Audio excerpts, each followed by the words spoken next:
Obbo Jawaar Mohaammed cichoominaa fi murannoo qabanii wajjin biyyatti galuurraa if duuba hin deebi'u jechuun dhaaddatanii jiru.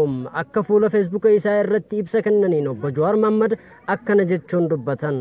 Jeequmsaa fi ajjechaan godhamaa jiru hoggansa jiru irratti shakkii uumuun uummata keessa sodaa naquun warraaqsa kana fashalsuudha. Kana ammoo waliin dura dhaabbachuu qabna.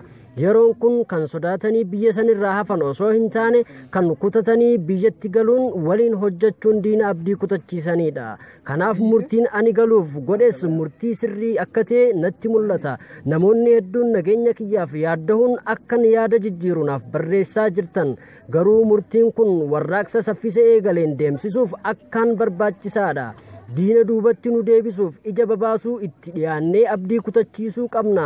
Kanaafuu koreeleen godinootas ta'ee kan Finfinnee qophii keessan daran akka cimsitan isin hubachiisa.